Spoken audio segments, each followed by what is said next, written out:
suggestion of tabs. So I have little yellow tabs at every chapter. Kind of neat. And the last chapter is only one section, so that's where that is. Depending on how many times I read, we might actually finish this book this week. The funny thing is, I wrote a letter. It was like a page and a half long. I decided for copyright laws that I was going to write Stephen King's agent. So I did. And I asked if I could read, because I do live streams. So I will be sending that letter out on Monday. Just a letter. It's going to New York, so it should only take a couple days. And it'll probably take weeks before I get a response. I don't expect a response, and I honest to God, expect to be rejected, because I don't know if they let people read the books. And I've decided that I want to know so that I can, be with copyright laws. So, went ahead and I wrote the letter and I asked if I could read. And I'm not a professional reader, so it's not like I'm, professionally reading it and selling it. I don't ever expect to make money off of this. I just do it because it's kind of nice to know that I have a couple friends that watch, and they're really, really great friends, and I love them to death, and it's kind of nice. They get on and they watch, and it's like being in a little book club or, a little reading circle. I get to read, they get to read along or just listen, and it's kind of nice. And, it's online instead of being in person. And so I know I don't, talk much. They don't talk much to me, but it's still kind of nice. So I said, if they rejected it or refused it, I would take everything down immediately. Boom, boom, boom, boom, all gone. If I was allowed to read but only leave it up for so long, I'll agree to those terms. And if I'm allowed to read, I really appreciate it. I also asked about Richard Bachman as well. Bachman, jeez. You'll understand here in a second where the buck came from. I asked about Richard Bachman as well. He has been gone since 85, but that's still, I don't think, enough time. I think you have to wait like 75 years or something. So we will see what, the laws say. And I am going to do some research on public domain books and see what kind of books are in the public domain, and maybe what kind of books I don't have to ask permission to read, because I'm reading them, and I even told them I'm reading them in parts. I'm not sitting here reading the entire book at once.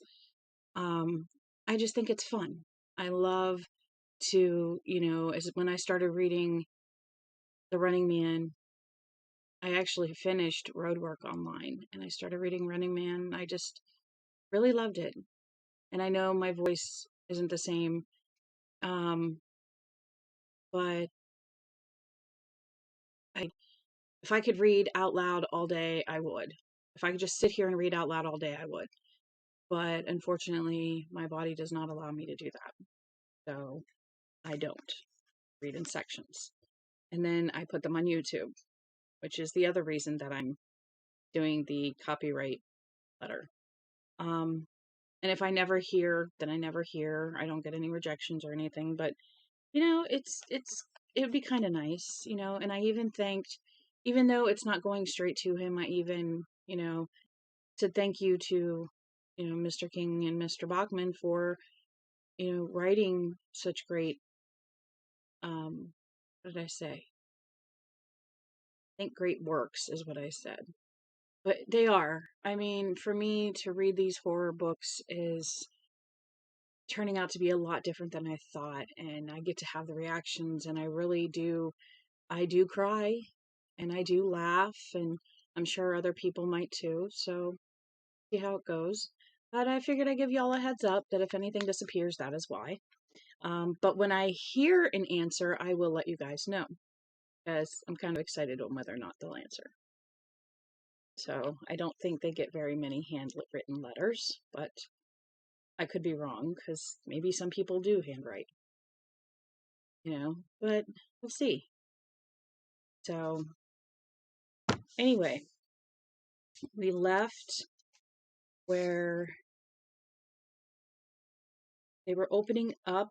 They were getting ready to go outside, and we'll see how it goes. Because now, Steve, Cynthia are stuck with trailers in the way, and the rest of them are at the sheriff's station trying to get out, or the municipal building outside the sheriff's station trying to get out. And then we still haven't heard anything about Ellen or Ellie in a while. So we'll find out, hopefully, about them too. So let's read and find out. Part 2, Chapter 4, Part 1. The cellular phone was lying all the way across the holding area, at the foot of the file cabinet, with a Pat Buchanan for president sticker on it. That's where the butt came from. The gadget didn't look broken, but Johnny pulled up the antenna and flipped it open. Phone beeped and the S appeared. Good. But there was no transmission bars. Bad. Very bad. Still, he had to try. He pushed the name and menu button until Steve appeared, then squeezed the send button. Mr. Marinville, it was Mary standing in the doorway. We have to go, the cop. I know, just a second. Nothing. No ring, no robot, no reception. Just a very faint, hollow roaring sound. The sort of thing you heard in a conch shell. So this is probably why when they got to the trailers, Steve and Cynthia, they hadn't heard from Johnny yet. So we'll see what happens. Fucked, he said, and closed the phone's speaker pad. But that was Steve. I know it was. If we'd only gotten outside 30 seconds sooner, 30 cocksucking little seconds. Johnny, please. Coming. He followed her back downstairs. Mary had the Rossi shotgun in her hand, and when they were back outside, Johnny saw that David Carver had taken back the pistol and was holding it beside his leg. Ralph now held one of the rifles. He had it in the crook of his arm, like he thought he was Daniel Boone. Oh, Johnny, a mocking voice spoke up from inside his head. It was Terry, the never say die bitch who had gotten him into this fuckaroo in the first place. Don't tell me you're jealous of Mr. Suburban Ohio. You? Well, maybe. Just a little. Mostly because Mr. Suburban Ohio's rifle was loaded, unlike the Mossberg shotgun which Johnny now picked up.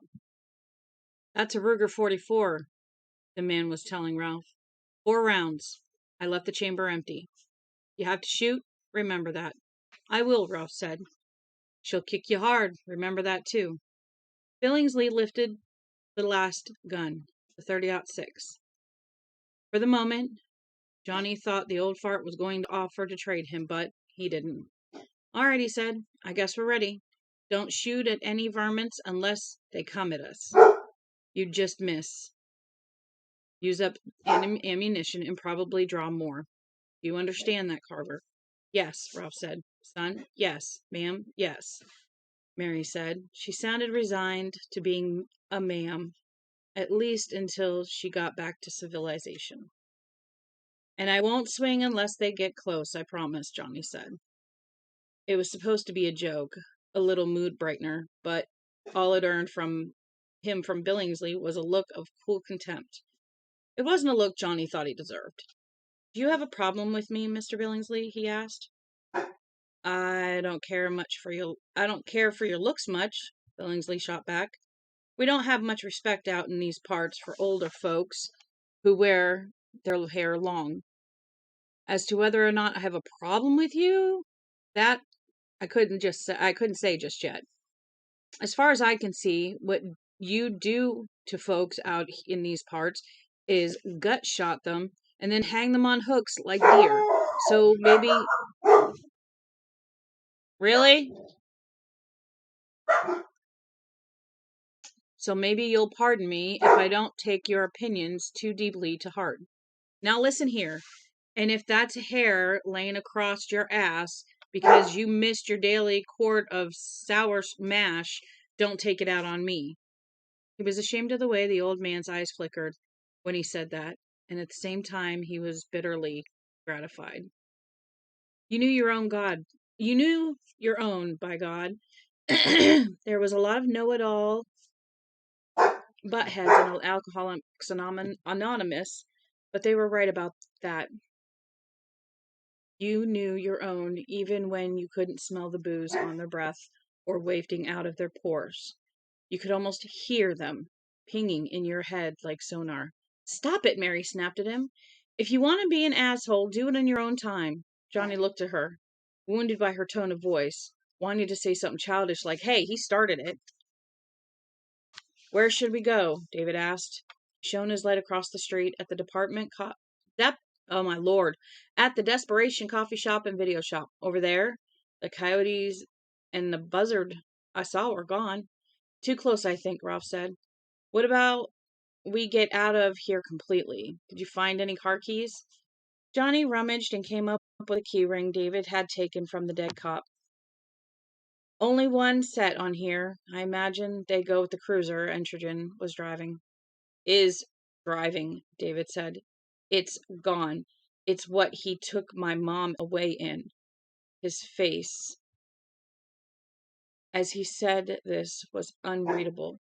His father put a hand on the back of the boy's neck.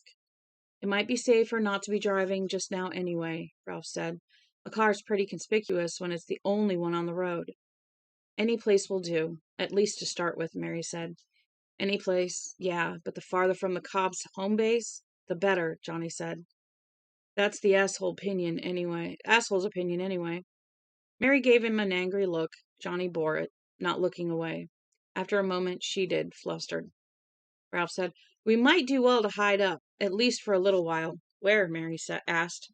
Where do you think, Mr. Billingsley? David asked. The American West, he said after a moment's thought. Reckon that'll do to start with. What is it? Johnny asked. A bar? Movie theater, Mary said. I saw it when he drove us into town. It looked closed up. Billingsley nodded. Is. Would have been torn down 10 years ago if there was anything to put up in its place. It's locked, but I know a way in. Come on.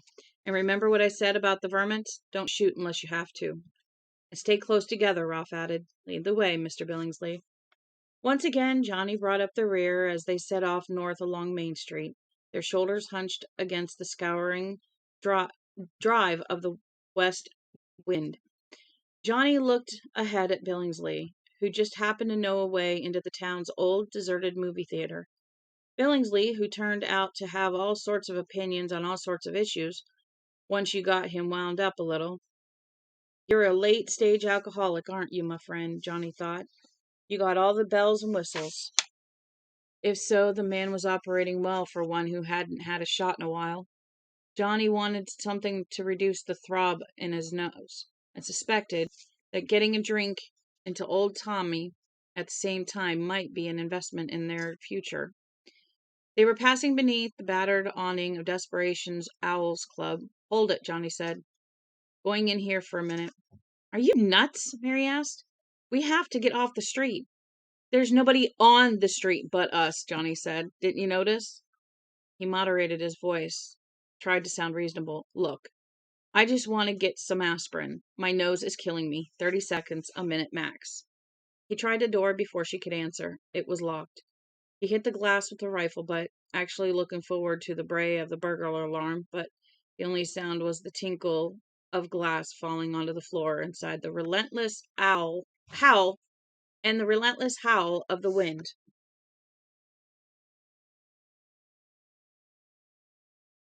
Oh, give me a second. I just dropped my phone.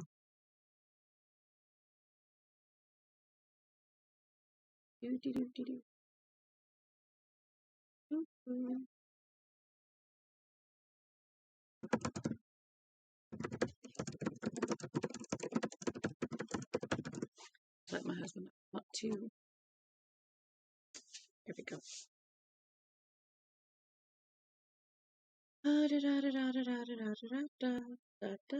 And the relentless howl of the wind. Johnny knocked out the few jagged bits of glass sticking up from the side of the door frame, then reached through and felt for the lock. I dropped my phone. I don't want to break it. Look, Ralph murmured. He pointed across the street. 4 coyotes stood on the sidewalk in front of the squat brick building with the word utility printed on one window and water on the other. They didn't move, but their eyes were trained on the little cluster of people across the street. A family from the center joined them. Mary raised the Rossi and pointed it toward the coyotes. David Carver pushed it down again, distant, abstracted. No, it's all right, he said. They're just watching. Johnny found the lock, turned it, and opened the door. The light switches were to the left.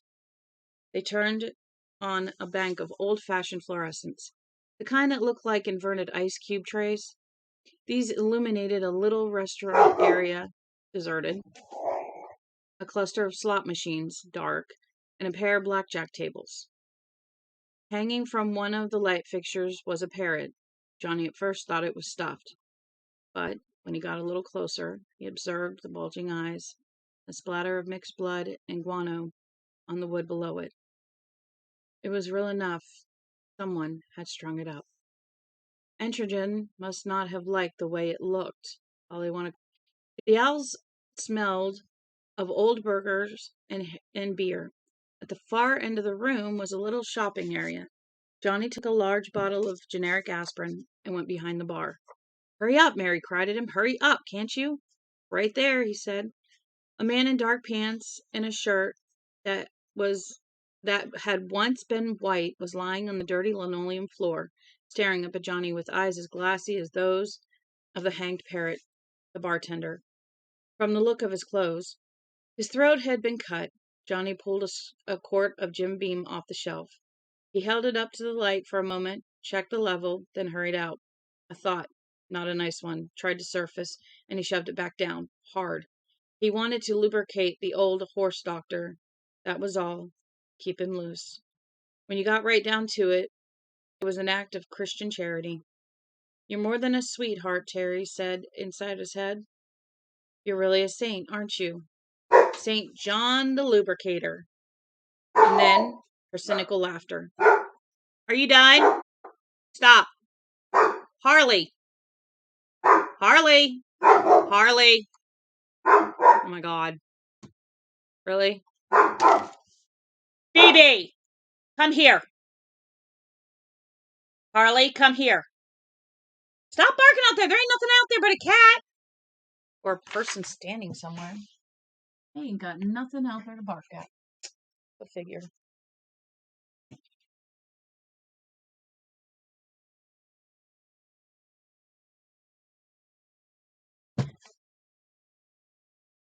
My phone's going to stay on the floor now. Doo-doo-doo. St. John the Lubricator, and then her cynical laughter. Shut up, bitch, he thought. But as always, Terry was reluctant to go. Part 2. Be cool, Stephen, he told himself. It's the only way you'll get out of this. You panic. I think there's a good chance both of you are going to die in this goddamn rented truck. He put the transmission in reverse and steering by the outside mirror. He didn't dare open his door and lean out. It would be too easy for a dive-bombing buzzard to break his neck. Began to move backward. The wind had picked up again, but he could still hear the crunching from under the truck as they rolled over the scorpions. It reminded him of how cereal sounded when you were chewing it. Don't drive off the side, for Christ's sake, don't do that. They're not following, Cynthia said. Relief in her voice was unmistakable. He took a look, saw that she was right, and stopped. He had backed up about 50 feet, far enough so that the lead trailer across the road was just a vague shape in the blowing sand again.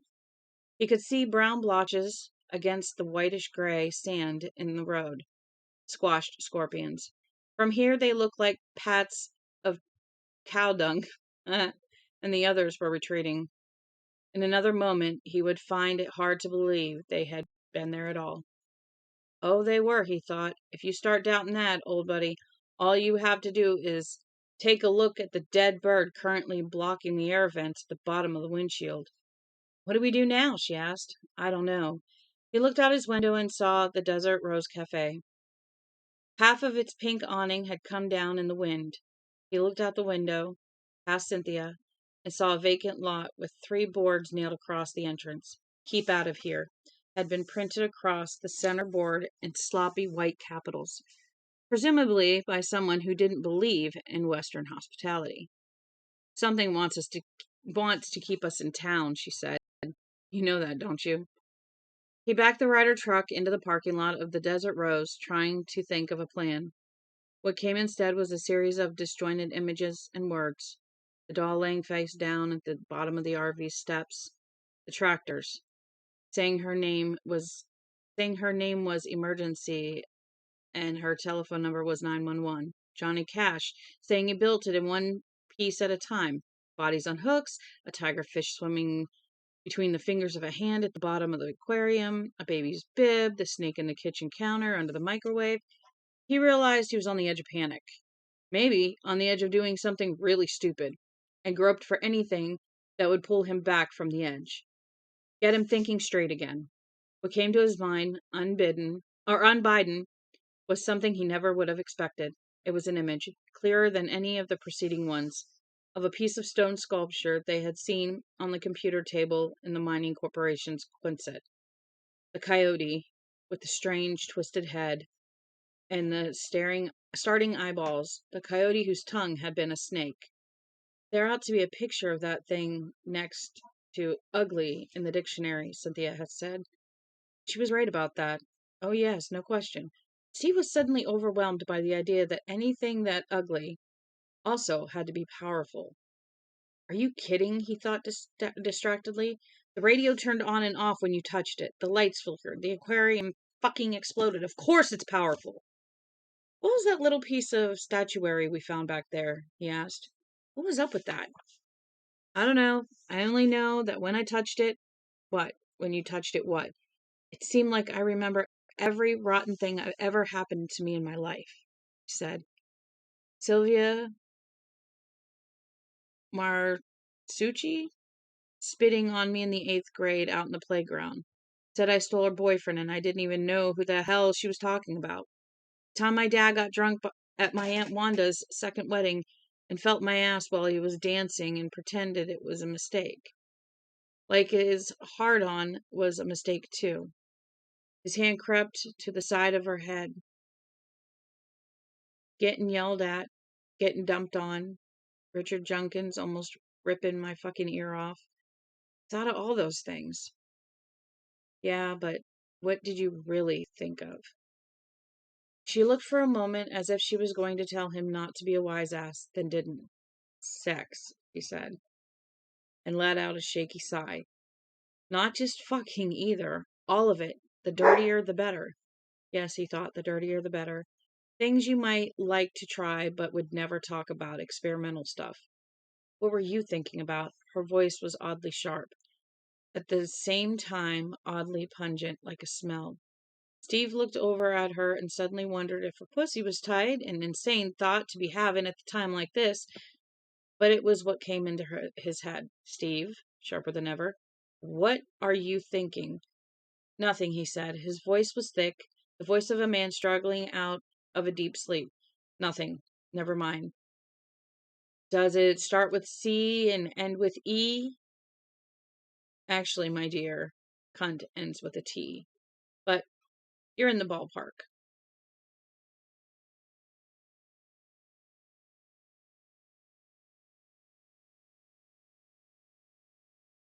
I don't even want to know. What was wrong with him? What in God's name? It was as if that funny piece of rock had turned on another radio, this one in his head, and it was broadcasting a voice that was almost his own.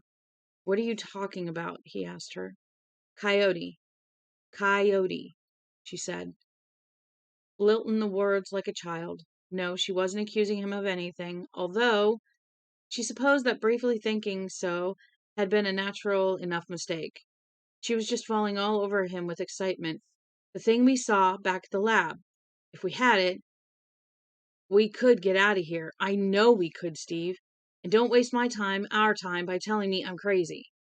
Considering the stuff they had seen and the stuff that had happened to them in the last 90 minutes or so, he had no intention of doing that. If she was crazy, they both were. But you told me not to touch it, he said. He was still struggling to talk. It was as if there was mud packed into his thinking equipment. You said it felt what? What had she said? Nice. That was it. Touch it, Steve. It feels nice. No, wrong. You said it felt nasty. She smiled at him. In a green glow of the dash lights, the smile looked cruel. You want to feel something nasty? Feel this. She took his hand, put it between her legs, and twitched her hips upward twice. Steve closed his hand on her down there, hard enough to hurt, maybe. But her smile stayed on, widened even. What are we doing? And why in God's name are we doing now? He heard the voice, but it was almost lost, like a voice screaming fire in a ballroom full of yelling people and jagged music. The cleft between her legs was closed, more urgent. He could feel it right through her jeans, and it was burning. Burning. She said her name was Emergency and asked to see my gun, Steve thought. You're going to see it all right, honey. 38 pistol on a 45 frame. Shoots tombstone bullets with a ball and chain. He made a tremendous effort to catch hold of himself, grabbing for anything that would shut the pile down before the containment rods melted. What he got a hold of was an image, the curious, wary expression on her face as she looked at him through the truck's open passenger door. Not getting in right away, wide blue eyes checking him out first, trying to decide if he was the kind of guy who might bite or maybe try to yank something off her, an ear, for instance. Are you a nice person? She'd asked him. And he had said, yeah, I guess so. And then nice person that he was, he had brought her to this town of the dead. His hand was in her crotch. He was thinking he'd like to fuck her and hurt her at the same time. Kind of an experiment, you could say. One having to do with pleasure and pain, the sweet and the salty. Because that was the way it was done in the place of the wolf. Good Lord. That was how it was done in the house of the scorpion. It was what passed for love and desperation. Are you a nice person? Not a crazy serial killer or anything? Are you nice? Are you nice? Are you a nice person? He pulled his hand away from her, shuddering. He turned to the window and looked out into the blowing blackness where the sand danced like snow. He could feel sweat on his chest and arms and in his armpits, and although it was a little better now, he still felt like a sick man between fits of delirium. Now that he had thought of the stone wolf, he couldn't unthink it, it seemed. He kept seeing a crazy corkscrew head. Its crazy corkscrew head and bulging eyes. It hung in his head like an unsatisfied habit. What's wrong? She moaned from beside him. Oh, Jesus, Steve, I didn't mean to do that. What's wrong with us? I don't know, he said hoarsely, but I'll tell you something I do know. We just got us a little taste of what happened in this town, and I don't like it much. I can't get that fucking stone thing out of my mind. He finally found enough courage to look at her. She was all the way over against the passenger door, like a scared teenager on a first date that had gone too far. And although she looked calm enough, her cheeks were fiery red, and she was wiping away tears with the side of her hand. Me either, she said. I remember once I got a little piece of glass in my eye. That's what it feels like. I keep thinking I'd like to take that stone and rub it against my, you know. Except it's not much like thinking. It's not like thinking at all. I know, he said. Are you done? Hey! What are you doing? Why are you barking? Come here, Phoebe. Why me? Ain't nothing out there. Y'all are barking and there ain't no reason for it. Now stop.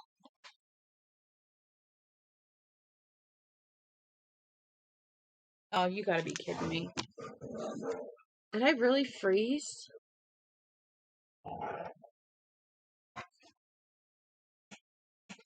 Because on my end, it's still going.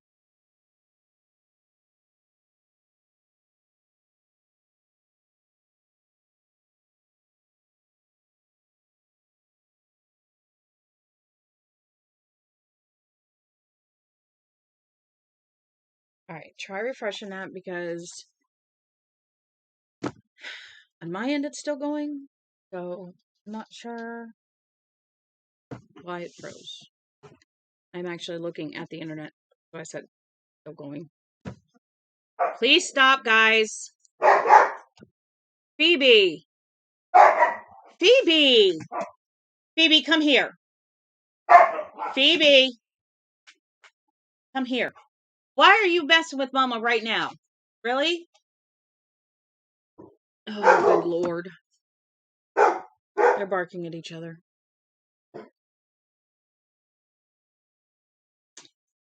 I know, he said, wishing savagely that she hadn't said that. Because now the idea was in his mind, too. He saw himself rubbing that ugly damn thing, ugly but powerful, against his erect penis. And from there, he saw the two of them fucking on the floor beneath the row of hooks, beneath those dangling corpses, with that crumbling gray piece of stone held between them in their teeth. Steve swept the images away. Although, how long he would be able to keep them away, he didn't know. He looked at her again and managed to smile. "Don't call me Cookie," he said. "Don't call me Cookie, and I won't call you Cake." She let a long, trembling, half-vocalized breath that fell just a little short of laughter. "Yeah, something like that anyway. I think it might be getting a little better." He nodded cautiously. Yes. He still had a world-class hard-on, and he could badly use a reprieve from that, but now his thoughts seemed a little more his own. If he could keep them diverted from that piece of stone a little while longer, he thought he'd be okay. But for a few seconds there, it had been bad, maybe the worst that he had ever that had ever happened to him. In those seconds, he had known how guys like Ted Bundy must feel. He could have killed her, maybe would have killed her, if he hadn't broken his physical contact with her when he had. Or he supposed she might have killed him. It was as if sex and murder had somehow changed places in this horrible little town. Except even sex wasn't what it was about, not really. He remembered how, when she had touched the wolf, the lights had flickered and the radio had come back on. "Not sex," she said. He said. "Not murder either. Not murder either. Power, huh? Nothing. I'm going to drive us right back through the middle of town, out toward the mine." "That big wall off to the south?" He nodded. "It's an open pit. There'll have to be at least one equipment road out there that cuts back to 50. We're going to find it and take it. I'm actually glad this one is blocked off. I don't want to go anywhere near the Quinset for that." She reached out and grabbed his arm. Steve followed her gaze and saw something coming slinking into the arc of the truck's headlights. The dust was now so thick that at first the animal looked like a ghost, some Indian conjured spirit from 100 years ago. It was a timber wolf, easily the length and height of a German shepherd, but leaner. Its eyes were sockets of crimson in the headlights. Following it like attendants in some malign fairy tale were two files of desert scorpions with their stingers furled over their backs. Flanking the scorpions were coyotes, two on each side. They appeared to be grinning nervously. The wind gusted, the truck rocked on its springs. To their left, a fallen piece of awning flapped like a torn sail. "The wolf's carrying something," he said hoarsely. "You're nuts," She said hoarsely. "You're nuts," he said. But as it drew closer, he saw that she wasn't nuts. The wolf stopped about 20 feet from the truck, as bald and real as something in a high-resolution crime scene photograph. Then it lowered its head and dropped the thing it had been holding in its mouth. It looked at it attentively for a moment, then backed off 3 steps, sat down, and began to pant. It was the statue fragment, lying there on its side at the entrance of the cafe parking lot. Lying there in the blowing dust, mouth snarling, head twisted, eyes starting from their sockets, fury, rage, sex, power. It seemed to broadcast these things at the truck in a tight cone, like some sort of magnetic field. The image of fucking Cynthia recurred, of being buried in her like a sword jammed hilt deep in hot, packed mud. The 2 of them face to face, lips drawn back in identical snarls, as they gripped the snarling stone coyote between them like a thong. Should I get it? She asked. And now she was the one who sounded as if she were sleeping. Are you kidding? He asked. His voice, his Texas accent, but not his words, not now. Those words are coming from the radio in his head. The piece of stone statue had turned on, its eyes glaring at him from where it lay in the dust. What then? He looked at her and grinned. The expression felt ghastly on his face. It also felt wonderful. We'll get it together, of course. Okay, right you? His mind was the storm now, filled with roaring wind from side to side and top to bottom, driving before it the images of what he would do to her, what she would do to him, and what they would do to anyone who got in their way.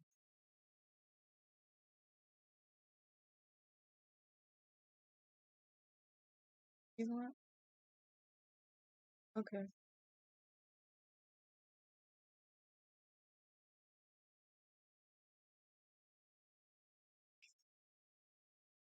She grinned back, her thin cheeks stretching upward until it was like looking at a skull grin. Greenish white light from the dashboard painted her brow and lips, filled in her eye sockets. She stuck her tongue out through the grin and flicked it at him like the snake tongue of the statue. He stuck his own tongue out and wiggled it back at her. Then he groped for the door handle. He would race her to the fragment, and they would make love among the scorpions, with it held in their mouths between them, and whatever happened after that wouldn't matter. But in a very real sense, they would be gone. Uh-oh. Part 3. Johnny came back out onto the sidewalk and handed the bottle of Jim Beam to Billingsley, who looked at it with the unbelieving eyes of a man who had just been told he's won the Powerball lottery. There you go, Tom, he said. Have yourself a tonk. Just the one, mind you, and then pass it on. None for me. I've taken the pledge. He looked across the street, expecting to see more coyotes, but there was still just the 5 of them. I'll take the 5th, Johnny thought, watching as the veterinarian spun the cap off the bottle of whiskey. You'd go along with that, wouldn't you, Tom? Of course you would. What's wrong with you? Mary asked him. Just what in hell is wrong with you? Nothing, Johnny said. Well, a broken nose, but I guess that isn't what you mean, is it? Billingsley tilted the bottle back with a short, sharp flick of the wrist that looked as practiced as a nurse injection technique, and then coughed. Tears welled in his eyes. He put the mouth of the bottle to his lips again, and Johnny snatched it away. Nope, I don't think so, old-timer. He offered the bottle to Ralph, who took it, looked at it, then put off a quick swallow. Ralph then offered it to Mary. No. Go on, Ralph said. His voice was quiet, almost humble. Better if you do. She looked at Johnny with hateful, perplexed eyes, then took the nip of the bottle. She coughed, holding it away from her, and looking at it as if it were toxic. Ralph took it back, plucked the cap from Billingsley's left hand, and put it back on. Doing this, Johnny opened the bottle of aspirin, shook out half a dozen, bounced them in his hand for a moment, then tossed them into his mouth. "Come on, Doc," he said to Billingsley. "Lead the way." They started down the street, Johnny telling them as they went why he had all but broken his neck to get his cell phone back. The coyotes on the other side of the street got up and paced them. Johnny didn't care for that much, but what were they supposed to do about it? Try shooting at them? Pretty noisy. At least there was no sign of the cop. And if they saw him before they made it down to the movie theater, they could always duck into one of these other places. Any old port in the storm. He swallowed, grimacing at the burn of the half-liquefied aspirin as the half-liquefied aspirin slid down his throat, and tried to put the bottle into his breast pocket. It bumped the top of the phone. He took it out, put the bottle of pills in its place, started to shove the cellular into his pants pocket, then decided it couldn't hurt to try again. He pulled the antenna, flipped the phone open, still no transmission bars. Zilch. "Do you really think that was your friend?" David asked. "I think so, yes." David held out his hand. "Could I try it?" Something in his voice. His father heard it too. Johnny could see it was the way the man was looking at him. "David, son, is something wrong? Can I try it, please?" "Sure, if you want." He held the useless phone out to the boy, and as David took it, Johnny saw 3 transmission bars appear beside the S. Not 1 or 2, but 3. "Son of a bitch!" he breathed, and grabbed the phone back. David, who had been studying the keyboard functions, saw him reaching a moment too late to stop him. The moment the cell phone was back in Johnny's hand, the transmission bars disappeared again, leaving only the S. "It was never there in the first place, you know that, don't you? You hallucinated them. You—" "Give it back!" David shouted. Johnny was stunned by the anger in his voice. The phone was snatched away again, but not too fast for him to see the transmission bars reappear, glowing gold in the dark. "This is so dumb," Mary said, looking first back over her shoulder, then at the coyotes across the street. They had stopped when the people had. "But if it's the way you want to play it, why don't we just drag a table out and get drunk in the middle of the fucking street?" No one paid any attention. Billingsley was still looking at the bottle of beam. Johnny and Ralph were staring at the kid, who was stuttering his finger on the name menu button with the speed of a veteran video game player, hurrying past Johnny's agent and ex-wife and the editor, finally getting to Steve. "David, what is it?" Ralph said. David ignored him and turned urgently to Johnny. "Is this him, Mr. Maryville? The guy with the truck? Steve?" "Yes." "David, push send." Part 4. Steve had heard of being saved by the bell, but this was ridiculous. Just as his fingers found the door handle, he could hear Cynthia grabbing for hers on the other end of the seat. Cellular telephone gave out its nasal, demanding cry. "Humph, humph." Steve froze, looked at the phone, looked across the seat at Cynthia, whose doors actually opened a little. She was staring back at him, the grin on her lips fading. "Humph, humph." "Well," she asked, "aren't you going to answer that?"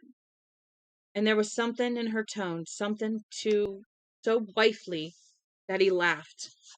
Outside, the wolf pointed its nose into the darkness and howled, as if it had heard Steve's laughter and disapproved. The coyotes seemed to take that howl as a signal. They got up and disappeared back the way they had come, walking into the blowing dust with their heads lowered. The scorpions were already gone, if that was they had been there at all. They might not have been. His head felt like a haunted house, one filled with hallucinations and false memories instead of ghosts. Humph, humph. He grabbed the phone off the dashboard, pushed the send button, and put it to his ear. He stared out at the wolf as he did it, and the wolf stared back. "Boss? Boss, that you?" Of course it was. Who else would be calling him? Only it wasn't. It was a kid. "Is your name Steve?" the kid asked. "Yeah. How'd you get my boss's phone? Where—" "Never mind that," the kid said. "Are you in trouble? You are, aren't you?" Steve opened his mouth. I closed. Outside, the wind screamed across the cab of the rider truck. He held the little phone to the side of his face and looked over an oozing lump of buzzard at the wolf. He saw the chunk of statue lying in front of it as well. The crude images of intermingled sex and violence which had filled his mind were fading. But he could remember the power they had exercised over him the way he could remember certain vivid nightmares. Yes, he said. I guess you could say that. Are you in the truck we saw? If you saw a truck, likely that was us. Yeah. Is my boss with you? Mr. Marinville's here. He's okay. Are you all right? I, I don't know, Steve said.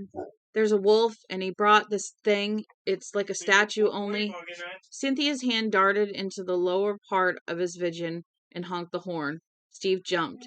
At the entrance of the cafe parking lot, the wolf jumped too. Steve could see its muzzle draw back in a snarl, its ears flatten against its skull. Doesn't like the horn, he thought. Then another thought came, one of those simple ones that made you want to slam your hand against your own forehead, as if to punish your laggard brains. If it won't get out of the way, I can run the fucker over, can't I? Yes, he could. After all, he was the one with the truck. What was that? The kid asked sharply. Then, as if realizing that was the wrong question, why are you doing that? We've got company. We're trying to get rid of it. Cynthia honked the horn again. The wolf got to its feet. Its ears were still laid back. It looked pissed. But it also looked confused. When Cynthia honked the horn a third time, Steve put both of his hands over hers and helped. The wolf looked at them a moment longer, its head cocked and its eyes a nasty yellow-green in the glare of the headlights. Then it bent, seized the piece of statuary in its teeth, and disappeared back the way it had come. Steve looked at Cynthia, and she looked back at him. She still looked scared, but she was smiling a little just the same. Steve? The voice was faint, dodging in and out of static. Steve, are you there? Yes. Your company? Gone for the time being, at least. The question is, what do we do next? Any suggestions? I might have.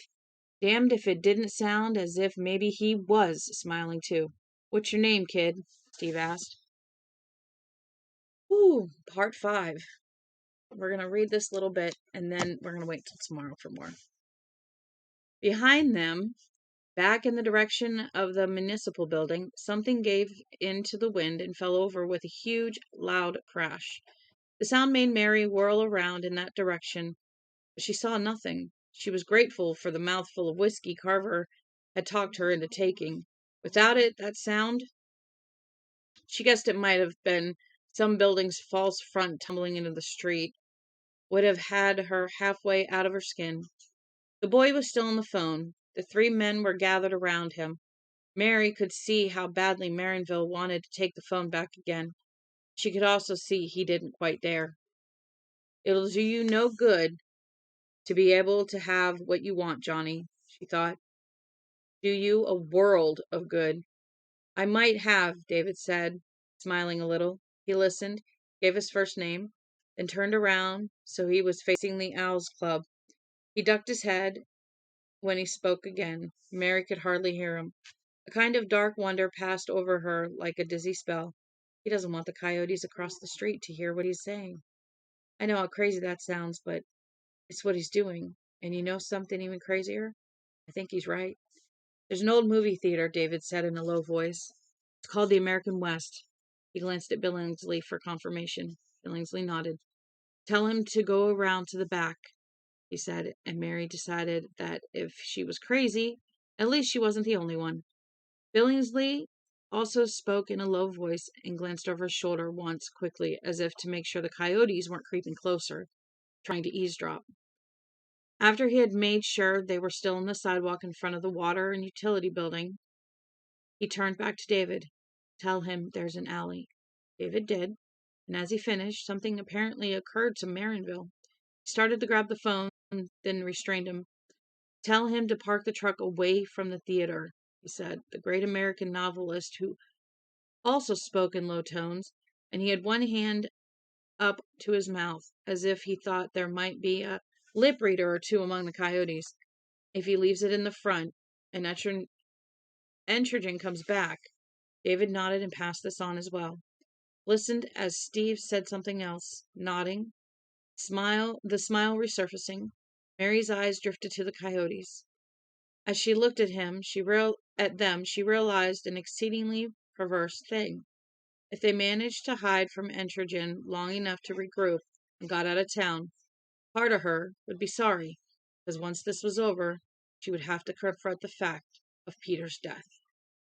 She would have to grieve for him and for the destruction of the life they had made together.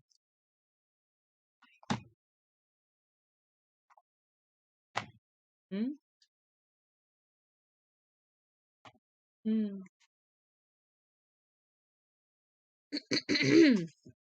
Of the life they had made together. And that was maybe not the worst of it. She would also have to think about all this, try and make some sense of it. She wasn't sure she could do it. She wasn't sure any of them would be able to do it, except maybe for David. Come as fast as you can, he said. There was a faint blimp as he pushed the end button. He collapsed the antenna and handed the phone back to Marinville, who immediately pulled the antenna out again, studied the LED readout, shook his head, and closed the phone up. How'd you do it, David? Magic? The kid looked at him as if Marinville was crazy. God, he said. God, you dope, Mary said, smiling in a way that did not feel familiar to her at all. This wasn't the time to be pulling Marinville's chain, and she simply couldn't resist. Maybe you should have just told Mr. Marinville's friend to come and pick us up, Ralph said dubiously. That probably would have been the simplest, David. It's not simple, David replied. Steve will tell you when they get here. They? Marinville asked. David ignored him. He was looking at his father. Also, there's Mom, he said. We're not leaving without her. What are we going to do about them? Mary asked, and pointed across the street at the coyotes. She could have sworn that they not only saw the gesture, but understood it. Marinville stepped off the sidewalk and into the street, his long gray hair blowing out and making him look like an Old Testament prophet. The coyotes got to their feet, and the wind brought her the sound of the growls. Marinville had to be hearing them too, but he went on another step or two, nevertheless. He half crossed his eyes for a moment, not as if the sand was bothering them, but as if he was trying to remember something. He clapped his hands together once, sharply. Talk! One of the coyotes lifted its snout and howled. The sound made Mary shudder. Talk-a-la, talk. The coyotes appeared to move a little closer together, but that was all. Marinville clapped his hands again. Talk! Allah, talk! Ah, shit on this. I was never any good at foreign languages anyhow. He stood looking disgusted and uncertain. That they might attack him and his unloaded Mossberg 22, seemed the furthest thing from his mind. David stepped down from the sidewalk. His father grabbed his collar. It's okay, Dad, David said. Ralph let go. He followed as David went to Marinville, and then the boy said something Mary thought she might remember, even if her mind succeeded in blocking it the rest of this out. It was the sort of thing that came back to you in dreams, if nowhere else. Don't speak to them in a language of the dead, Mr. Marinville. David took another step forward. Now he was alone in the middle of the street, with Ralph and Marinville standing behind him. Mary and Billingsley were behind them, up on the sidewalk. The wind had reached a single high shriek. Mary could feel the dust stinging her cheeks and forehead. For the time being, that seemed far away, unimportant. David put his hands together in front of his mouth, finger to finger, in that child's gesture of prayer. Then he held them out again, palms up, in the direction of the coyotes. May the Lord bless you and keep you. May the Lord make his face to shine upon you and lift you up and give you peace, he said. Now get out of here. Take a hike. It was as if a swarm of bees had settled on them. They whirled in a clumsy, jostling mass of snouts and ears and teeth and tails, nipping at one at one another's flanks and at their own. Then they raced off, yapping and yowling in what sounded like some painful argument. She could hear them, even with the contending shriek of the wind, for a long time. David turned back, surveyed their dumbfounded faces, expressions too large to miss, even in the gloom, and smiled a little. He shrugged, as if to say, "Well, what are you going to do?" Mary observed that his face was still tinted Irish spring green. He looked like the victim of an inept Halloween makeup job. "Come on," David said. "Let's go." They clustered in the street, and a little child shall lead them, Martinville said. So come on, child, lead. The five of them began trudging north along Main Street toward the American West. So tomorrow we will do chapter 5. I'm going to leave this little thing here. I'm also going to put this here. We are going to do part 5, or chapter 5, and then probably tomorrow. That's a long chapter. Wow. Oh, it's part 3. That's why. If we can get through chapter 5, then we will go on to part 3. So yeah, we've only got 2 parts and then a chapter of a 3rd part. So we're doing good. We're doing really good. I would stay and read longer, but my back is honestly starting to hurt. I will let you guys know, like I said, what happens with this. I really don't expect to hear anything, but that doesn't mean I won't.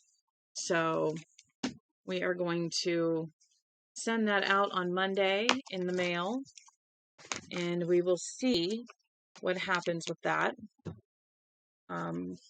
Where's today? All right, so I got through 14 today too. I am writing down what parts on what day, because when I go to put them on YouTube, that way I know what day it is. So yeah, tomorrow, we'll see how I'm feeling. I should be on. I know I missed, I think it was last Sunday. Was it last Sunday I missed? Yes, I missed last Sunday because I just needed to chill. But if I can get a steady schedule, which is what I'm trying to do, we will work on that. I'm going to look at what we can do as far as scheduling on here. I'm not sure if there's actually a thing to schedule. I haven't really looked. I know on Kick you can schedule, but on here I'm not sure. So I will let you guys know. Oh, God. Why do I have to yawn? I did some writing. This is what I write. Scriptures. Sometimes I write them out. Sometimes I just read them. And each of them, check this out. Each of them has a certain thing that they're about. This one's one another. Another one was fully known. One was fresh starts, new beginnings. And they're just verses here and there throughout the Bible. I have read it front to back. I don't remember everything that I read, but the idea behind it, tell you what, once you read the entire Bible and then you read Revelation, it's not so surprising. And it's not so end of the world either. It is a revelation, but it doesn't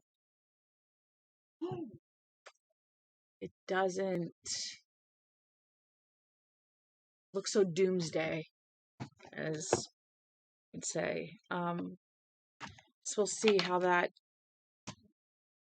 goes with people. I read Revelation as if some of it had already happened. That I did. Because in all honesty, it seems that Revelation has happened quite a few times. So, we'll see. Nicholas.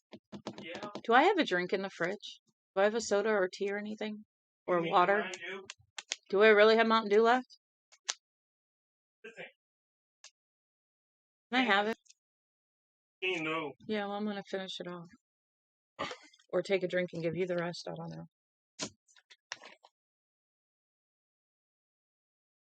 Look.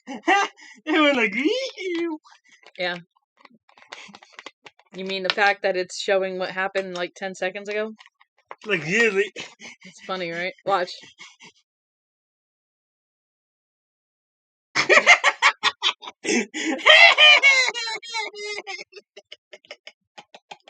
Phoebe, down. Phoebe, boo boo. Down. Watch. It'll do it again. Watch.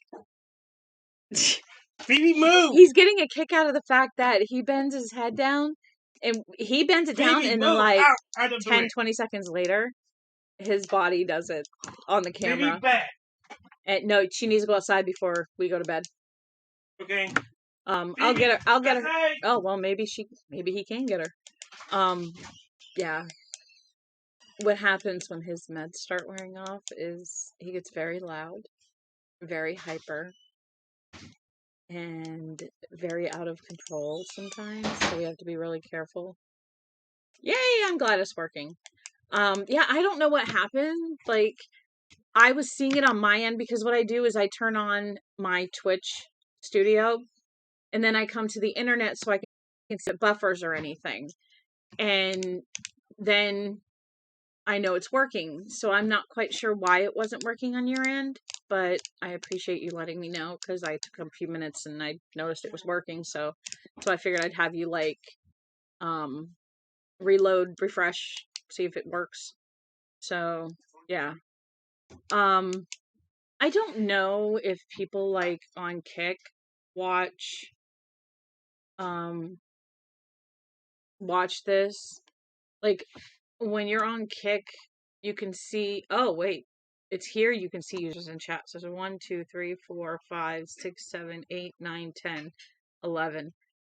There's 11 people or 10 people watching.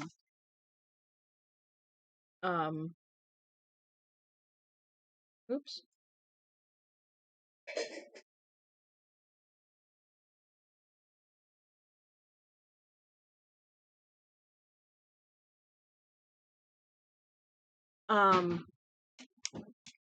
Some people don't sign in.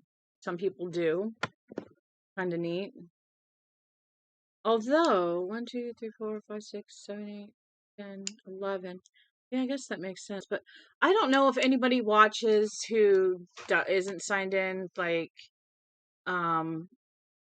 if it just shows me who's in the chat right there. But it's kind of nice to like see that. Yeah, I'm starting to get a little hyper myself.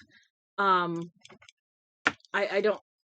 1,002, 3, 4, 5. Really? 1,002, 3, 4.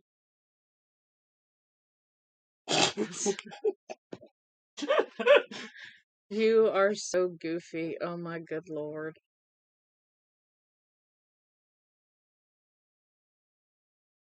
It's about 4 seconds back. Yeah. Are you enjoying that? He's gonna keep doing it because he thinks it's funny. So yeah.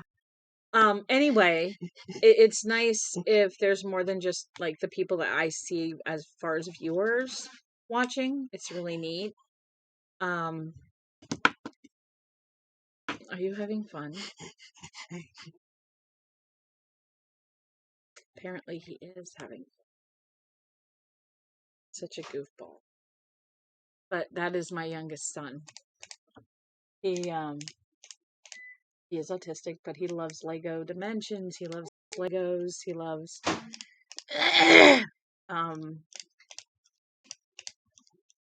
Marvel Snap, things like that. So yeah. Anyway, I am going to let y'all go, and I am gonna go and lay down and probably read some Misery if I can. There it is. Um, yeah, I gotta tape the cover. Like all my my soft covers are like falling apart. So I gotta tape it. Where did I put my tape? I'm gonna tape a little on camera. If I can remember where I put my tape. Hey Nick, have you seen my tape? No. Oh, some charger. My unicorn tape's missing.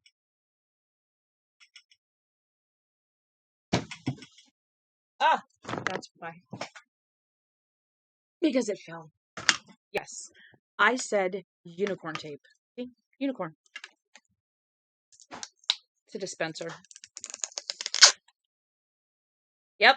My hubby got it for me. Yep. He buys me all kinds of stuff. Do I need it all? No. Do I like it? Yep. Because I love unicorns. I am almost 50 and I absolutely love unicorns. Because it's like people with angels and bears and whatever. You know. I've loved them since I was a kid. My dad used to take me to flea markets, and I would look for them, and he'd give us like $10 to walk around with or something, or $5. It was really cheap flea markets back then. You could buy something for a quarter, buy something for a couple bucks. But yeah, there. Now it's taped. A little better now. It's not falling apart, but the inside is. Anyway, so yeah, we used to walk around. My dad would take his time walking, and we'd walk around. And oops, bend the book like this. Straighten it out like this. Do, do, do, do, do, do, do, do.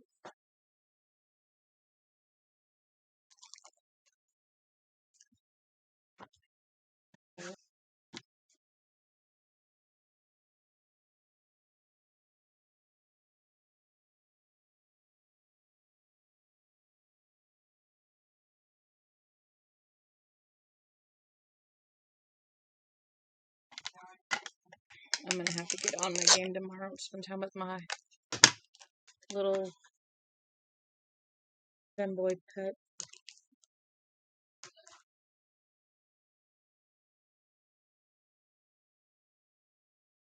Good gracious. Doesn't want to stay the way I want it to. Little itty bitty piece. There. Now is the back staying on? Yes. It was just the front. The inside was trying to fall apart. And I won't let it fall apart. So I dip it. Yes, I do. Okay. Mister, I'm telling you what, I started this and I was like, am I going to be able to read this? Because it read like it was really weird. It really was. And then all of a sudden, boom, it hits you. There's the conversation. And then you understand everything. So that makes sense. Oh, okay, now I know what that is. Anyway, now that I'm getting distracted because, I probably have ADHD myself. I'm gonna put that over there because I might need it. And I'm gonna put that over there because I might need it. All right. Anyway, I'm gonna go. I've been blabbing for like the last 10 minutes, but it's time for bed. I'm exhausted and my back is hurting. I shall see you guys tomorrow. Hopefully I can sleep in just a little bit. I've been up really early with the dogs.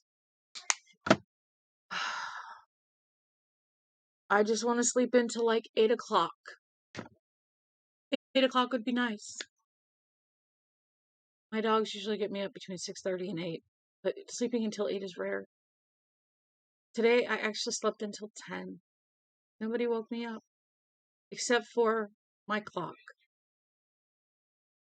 6:30, 7:30, 8:30, 10, 9, 9:45 or 9:49. I was like, why do I have to wake up every hour? Because my body hates me. That's why. Anyway, I shall see you all later. Thank you for subscribing. I really appreciate it. Thank you for being here and, watching me and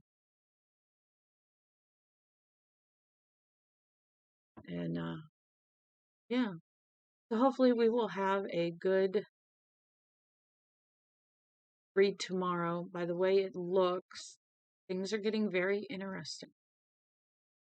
So we have Steve and Cynthia who've been kind of saved, and we have the rest of them who might be saved, and then we don't know where the cop is.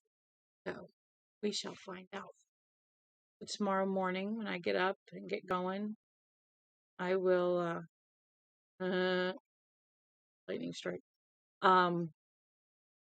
Probably around 11:30 is what I'm thinking might be when I'm gonna read. And so I'm thinking usually around 11. I try to wait until later in the morning when I know my one friend is on so that I know he can watch. I know I'm just gibby gabbing. Hopefully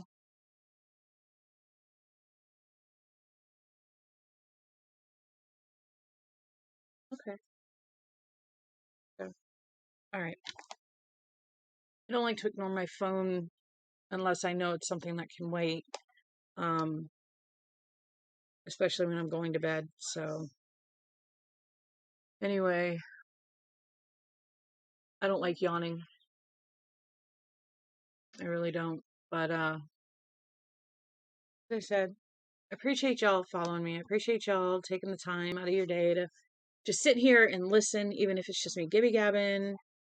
And I just appreciate y'all. We're having fun reading Desperation. For anybody that just came in that doesn't know, we read up to part 2, chapter 5 is where we're starting tomorrow. And hopefully we can get into part 3, chapter 1 tomorrow night. And also I have written to Stephen King's agent asking for permission to be able to read both the Bachman books and the Stephen King books. So they may tell me I need to write a different agent or company for Bachman, which is fine. But for now, I wrote asking about both. So I don't know if, the agent will answer or if he has to talk to Mr. King, but I just appreciate the idea of them just taking the time to look at it and read it. And it could take weeks, months, it could take days, it could take whatever. Just dawned on me. I can't send this out. I forgot to write my return address. But it's not going out till Monday anyway, so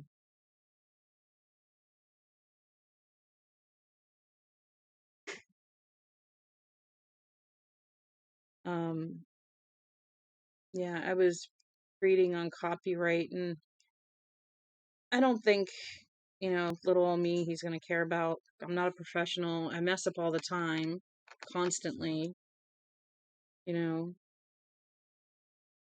But I just like reading because it's like being in a book club, as I was saying earlier. Like being in a book club, except for we all get to read at the same time instead of by ourselves and then coming back to talk about it. And, I see you guys as my friends, and I actually have a couple friends that join us. So it's really nice to just be able to sit back and read and, have our reactions to what we're reading. And it is all 18 plus. So I don't know if I have that in I think I do. I don't remember.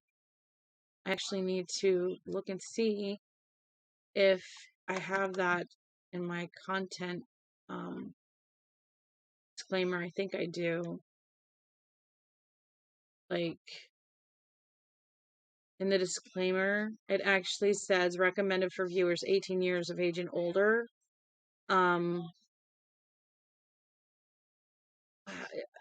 There are themes of certain things that are in it, and so that's why there's a disclaimer on each of my videos. I've gotten to the point where I'm able to read through the vulgarity and the other things without stopping. So, getting good. You know, my voice changes just with the way I'm reading. It just happens. But, yeah.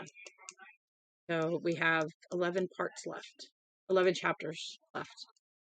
There were 12. Tonight made 11. 1, 2, 3, 4, 5, 6, 7, 8, 9, 10, 11. Oh, I forgot to count 13, which is what we were just read. So now we have 12 parts left. My bad. My bad, because I only counted the yellow. That's okay. But we're going to start chapter 5 tomorrow, so. If I don't go, I'm never going to go to sleep. I'm going to sit here and just repeat myself all night. Go figure. Alright, I'm going to let you guys go because I'm babbling because I'm getting tired, and it's like a tiredness and then ADHD kicks in. And then tiredness and then ADHD kicks in. So yeah, it's not good. So it's time for me to get off here. If you haven't followed me, you're welcome to follow me. I thank you if you are following me.